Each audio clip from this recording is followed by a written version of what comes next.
He kept begging for weeks. Every time we went to the grocery store, every time we passed the video rental shop in the plaza, he would tug on his mom's sleeve and whisper, "Please. Just one scary movie. I won't have nightmares. I promise." She always said no. Not because she was strict, just cautious. Kids had been acting strange lately.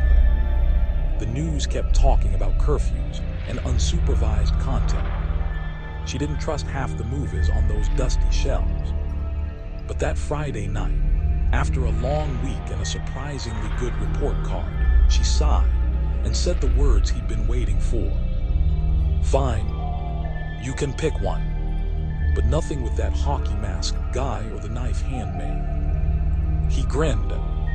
He didn't want the obvious ones anyway. He didn't want something everyone at school had already seen. He wanted something different, something rare. The rental store bell jingled as they stepped inside. The place smelled like old carpet and plastic cases. Fluorescent lights flickered overhead. Rows of tapes lined the walls. He passed right by the familiar covers. Michael Myers with the pale mask. Jason Voorhees with the machete.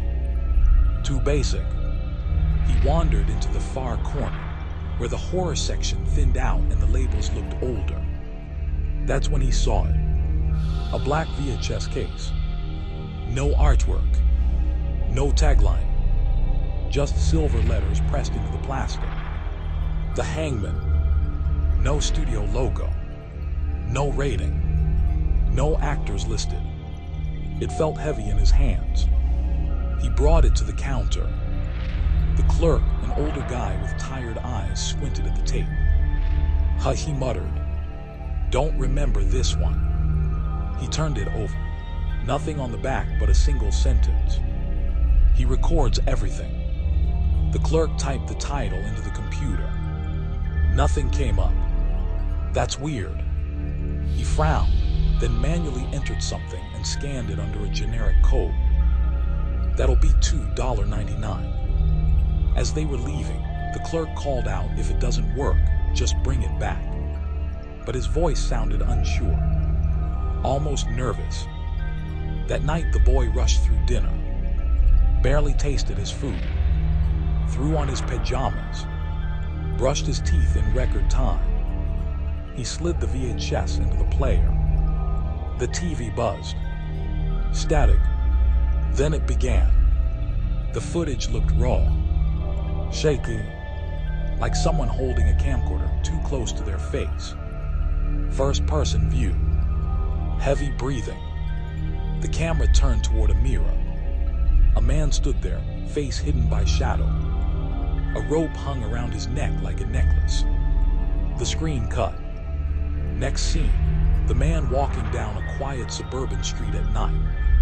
The camera never left his perspective. It felt too real, too unedited. He knocked on a door. A woman answered. The screen jerked violently. Screaming. The image smeared red. The boy covered his mouth. This wasn't cinematic. There was no music, no dramatic cuts, just raw footage. House after house, door after door. The killings escalated. The breathing grew heavier, more frantic. Sometimes the camera would catch glimpses of his reflection in windows, pale skin eyes too wide, rope still hanging loosely around his neck. Near the end, the man returned to his own house. The camera climbed the stairs slowly, entered a bedroom, a ceiling fan. He tied the rope, set the camera down so it pointed up at him. For a moment, he just stared into the lens and whispered, "You're watching." The boy felt cold all over. The man stepped off the chair. The rope snapped tight. The screen shook violently, then went black.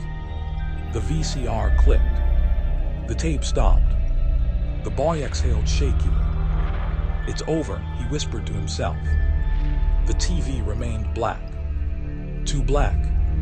Then, A sound, not from the speakers, from the room.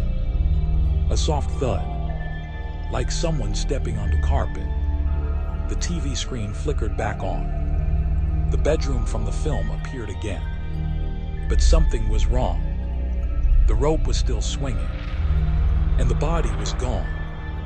The boy's heart began hammering. Another sound. Closer. He turned slowly toward the TV and saw something impossible. The man was stepping forward, not inside the screen. Through it, the glass of the television bent outward like water. His fingers pressed through first, stretching reality like rubber. Then his arm, then his shoulder. The rope still hung around his neck. His feet touched the carpet of the boy's bedroom.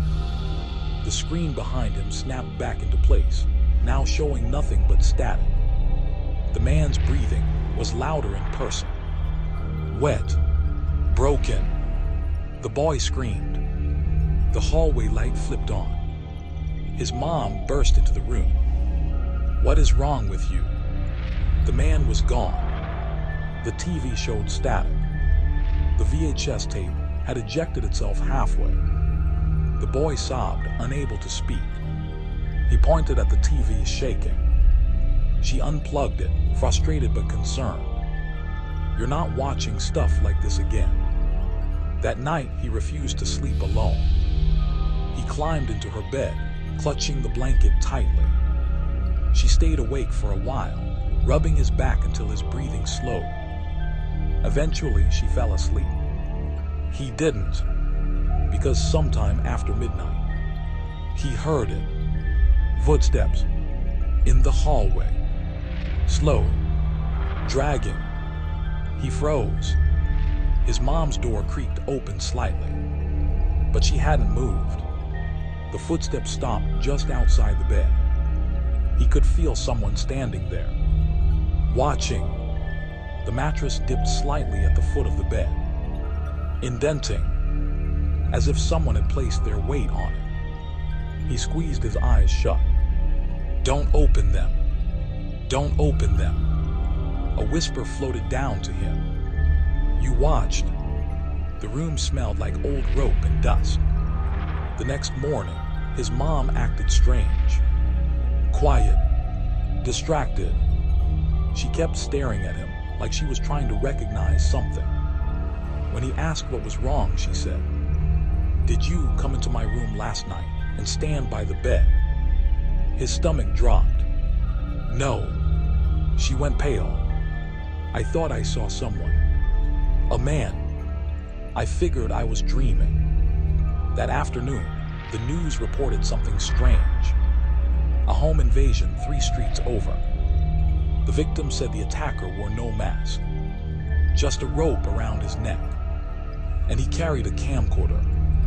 The police couldn't identify him. No fingerprints. No footage recovered. That night, the boy checked the living room. The VHS tape sat on the coffee table. They had returned it that morning. Or at least, his mom said she had. The black case slowly opened by itself. Inside the sleeve was a new label written in fresh silver letters. The Hangman Roman II. And underneath it, now recorded,